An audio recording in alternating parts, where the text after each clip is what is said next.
अस्सलाम वालेकुम प्यारे दोस्तों, मैं आपकी अपनी सईदा तस्नीम बुखारी आपके यूट्यूब चैनल तस्नीम जी के संग से आप ही को वेलकम करती हूँ। जी प्यारे दोस्तों, कैसे हैं आप? उम्मीद करती हूँ कि आप सब लोग खैर खैरियत से होंगे। मेरे पास कल एक टॉपिक था, लेकिन मैं उसके मुकाबले में दूसरा टॉपिक भी देखना चाह रही थी कि मैं एक ही टॉपिक को दो तरह से पेश करूँ कि फ़र्क क्या है इसमें। तो जनाब, पहला टॉपिक जो मेरा है अरशद नदीम का है। माशाल्लाह से 92 मीटर थ्रो फेंकी और पहली पोजीशन हासिल की और गोल्ड मेडल हासिल किया। माशाल्लाह पूरी दुनिया में अरशद नदीम और पाकिस्तान का नाम जो है वो गूंज रहा है। सलूट करती हूँ अरशद नदीम, माशाल्लाह आपने बहुत बड़ा कारनामा अंजाम दिया में, और 40 साल बाद ओलंपिक्स में आपने गोल्ड मेडल जीत के पाकिस्तान का सर फख्र से बुलंद कर दिया। माशाल्लाह। और मेरे प्यारे प्यारे दोस्तों और सुनने वालों, देखने वालों, अरशद नदीम कोई हाई लेवल का, कोई मिनिस्टर का बेटा नहीं है, एक मजदूर का बेटा है बिल्कुल। और आपने वीडियोस में उसका घर भी देखा होगा किस तरीके का, और वालिदैन का भी देखा होगा। और जो लोग इंटरव्यू ले रहे थे वो जहाँ चरपाइयों पे बैठे हुए थे वो भी आपने देखा होगा। एक ये बच्चा इस घराने का और उसके वालिद ने जो उसकी तरबियत की, आज पाकिस्तान का नाम फख्र से बुलंद हो गया। और एक वो बदकिस्मत बाप और उसका बदकिस्मत बेटा। जी जनाब, सही समझे, शाहिद सदीक, डॉक्टर शाहिद सदीक इकरा कॉम्प्लेक्स के मालिक, बिल्कुल उनका बेटा कदीर, जिसकी वो परवरिश अच्छी ना कर सके। हालांकि बिगड़ा हुआ बच्चा जरूर था, नवाब का बच्चा था, लेकिन डॉक्टर शाहिद सदीक खुद नवाब नहीं थे। वो मॉडल टाउन के 2.5 मरले के मकान में पैदा हुए, वहीं उन्होंने परवरिश पाई, वहां से ही उन्होंने बीएससी की और वहां से निकले। पहले तो वो भी एक गरीब ही घराने के थे, कोई अमीर कबीर नहीं थे कि उनका बाप लैंडलॉर्ड नहीं था, लेकिन उसकी माँ बाप की तरबियत ऐसी थी कि वो बच्चा लाइक फाइक निकला। बीएससी करने के बाद इकरा क्लिनिक बनाकर, एक छोटा सा क्लिनिक बनाकर बैठा, लेकिन उस बंदे का दिमाग इतना तेज था कि उसने अपने भाइयों को साथ मिलाया मेडिकल में, 2 भाइयों को, और दिन दुगनी रात चुगनी तरक्की की। और साथ ही देखते ही देखते एक इकरा, फिर दूसरा इकरा कॉम्प्लेक्स, मेडिकल, ये वो हर चीज तरक्कियों पे तरक्की करता गया। लेकिन उन तरक्कियों के पीछे ये मत देखा कि मेरे बच्चे जो हैं वो किस हाल में हैं और बिगड़ते जा रहे हैं।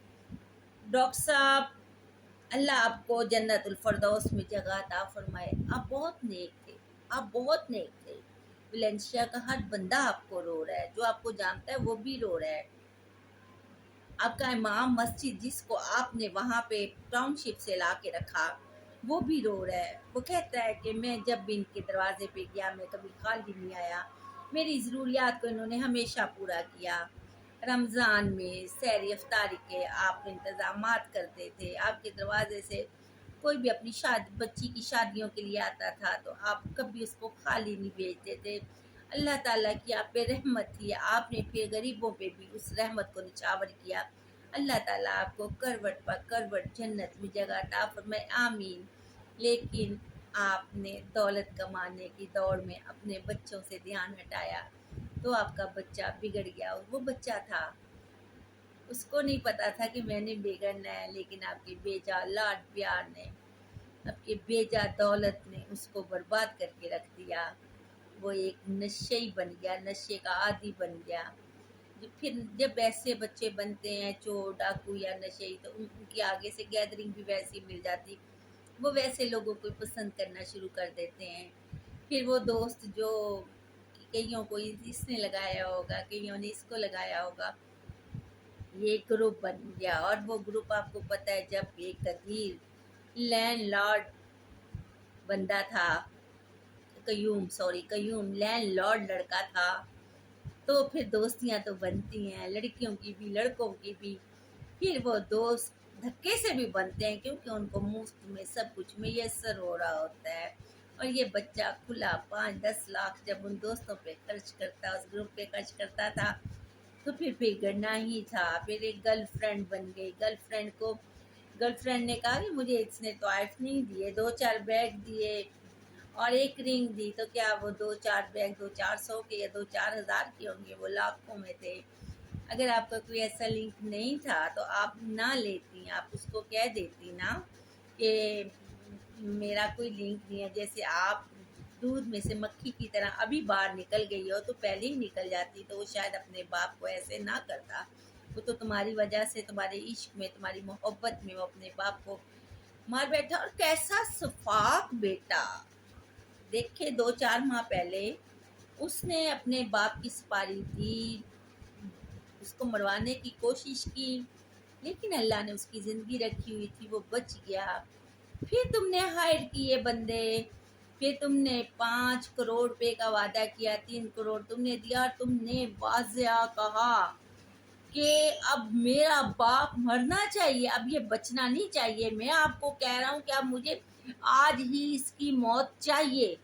یار کیسے بیٹے ہو تم، مجھے تو تمہاری عمر اتنی نہیں لگ رہی، 22-23-24 سال کی تمہاری ایج ہے، اور تمہارا قصور نہیں، تمہارا دماغ خشک ہو چکا ہے، تم نشے سے تمہارا دماغ پاگل ہو چکا ہے، ورنہ میرا خیال ہے تم اتنا بڑا قدم نہ اٹھاتے۔ اف میرے اللہ، خدا کا شکر ہے کہ تمہارا جو بھائی تھا وہ بچ گیا، نہیں تو پتہ نہیں کیا ہوتا تمہارے ساتھ۔ توبہ توبہ یا اللہ، ایسی اولاد جو ہے اللہ تعالیٰ دشمنوں کو بھی نصیب نہ کرے۔ ایک تو وافر مقدار میں پیسہ جس سے اولاد بگڑ جائے، اور ایک بہت ہی غربت جس سے اولاد بگڑ جائے، یا اللہ ایسا کسی کو۔ لیکن آفرین ہے شاہد کے اوپر جو آج ماشاءاللہ سے جس نے دنیا کا نام روشن کر دیا، جس نے ارشد ندیم آفرین ہے آپ کے اوپر، آپ نے ہمارا سر فخر سے بلند کر دیا۔ میں کہتی ہوں کہ آپ میں اور قیوم میں زمین آسمان کا فرق ہے۔ آپ اپنے ماں باپ کے قدموں میں سجدہ کر کے رو رہے ہو کہ یہ سب کچھ آپ کی وجہ سے ہوا، اور قیوم اپنے دوستوں کے لیے، اپنی گرل فرینڈ کے لیے ابھی تک شرمندہ نہیں ہے کہ میں نے ان کے پیچھے اپنے باپ کو ہی مار دیا۔ میں کہتی ہوں پتہ نہیں اس کو جب ہوش آئے گا، اگر اس کو جیل کے اندر نشہ پرووائڈ نہ ہوا تو ہوش آئے گا جب نشہ چھٹے گا، لیکن ایسے جو بگڑے نواب ہوتے ہیں انہیں ہر چیز جیل میں بھی میسر ہوتی ہے، اس کے دوست احباب ماں رشتہ دار سب اس کو ہر چیز وہاں پرووائڈ کرتے ہیں اور کریں گے، اور یہ ایک وقت آئے گا کچھ ماہ کے بعد یہ بھی وہاں سے بری ہو جائے گا، اور باپ جس نے ساری زندگی وقف کر دی ان کے لیے کمانے میں، اور ایک بہت بڑا نام بن کے گیا، اور کیا ہوا؟ اف بیچارہ ڈاکٹر شاہد صدیق اپنے بیٹے کے ہاتھوں ہی قتل ہو گیا۔ یہ جملے اب لوگوں نے بولنے ہیں، لوگوں نے یہ نہیں کہنا یار کتنی سونی موت مر گیا، کتنا نیک بندہ سی، نہیں، یہ لفظ اب نہیں کوئی بولے گا، اب کہے گا یار اوہو ڈاکٹر شاہد صدیق وہ یار اپنے ہی بیٹے کے ہاتھوں قتل ہو گئے، یار پتہ نہیں کی تھا، پتہ نہیں پتر چنگا سی کہ پیو چنگا سی، پتہ نہیں اندر کھاتے کی گل سی، یہی چیزیں آتی، لوگوں کی زبان کوئی بھی نہیں پکڑ سکتا۔ لوگ کہتے ہیں نا دانتری ہوتا ہے نا، دانتری کے ایک طرف دنے ہوتے ہیں اور جو انسان ہوتے ہیں اس کے دونوں طرف ہوتے ہیں، وہ اس کی زبان جو ہے اس کی زبان کو کوئی بھی نہیں پکڑ سکتا۔ تو آفرین ہے ارشد، آفرین ہے اور قدیر، اللہ تعالیٰ تمہیں ہدایت دے، ابھی بھی ہدایت دے اللہ تعالیٰ تمہیں، اور نیک رستہ چننے کی توفیق عطا فرمائے، اللہ تمہیں معاف کرے۔ میری دلی دعا ہے کہ اللہ تمہیں معاف کر دے اور تم اپنا راستہ بدل لو، اور اللہ تعالیٰ تمہیں نیکی کا راستہ دکھائے اور اپنی طرف راغب کر لے۔ بہت شکریہ، پاکستان زندہ باد۔